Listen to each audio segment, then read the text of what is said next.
కూరగాయల కోసం అయితే ఈ విధంగా కట్ చేసుకోవచ్చు పైన పార్ట్, లేదు అంటే ఈ విధంగా అయినా కట్ చేసుకోవచ్చు. 2 పార్ట్స్లో కూరగాయలు కట్ చేసుకోవచ్చు.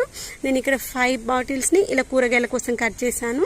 నెక్స్ట్ వచ్చేసి ఆకుకూరలు పెంచుకోవాలి అనుకున్నాం అనుకోండి, ఇలా పైన పార్ట్ కట్ చేసుకున్నాం అనుకోండి, ఆకుకూరలు అనేటువంటి పెంచుకోవచ్చు. నెక్స్ట్ ఇంకొకటి చూపిస్తాను. ఇవి వచ్చేసి మనకి కలర్ఫుల్గా ఉన్నాయి కాబట్టి లోపల మనకు ఒకవేళ ఫంగస్ వచ్చినా కనిపించదు.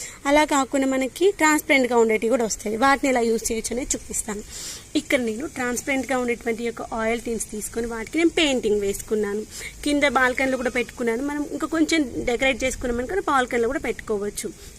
ఇంకా నేను ఇలా బ్లాక్ కలర్ పెయింటింగ్ వేసుకొని ఈ విధంగా నేను గ్రోవర్ చేసుకున్నాను. దీంట్లో ఆకుకూరలు పెట్టేసుకున్నాను, దాంట్లో కూడా ఆకుకూరలు పెట్టేశాను. అయితే స్టార్టింగ్లో నేను చేసినప్పుడు నాకు యాక్చువల్గా వీటిని 2 పార్ట్స్లో కట్ చేశాను. కట్ చేస్తే పైన పార్ట్ ఏం చేయాలి అని ఆలోచించి అప్పుడు ఏం చేశానంటే దానికి కింద ఒకటి బేస్ లాగా పెట్టేసుకున్నాను.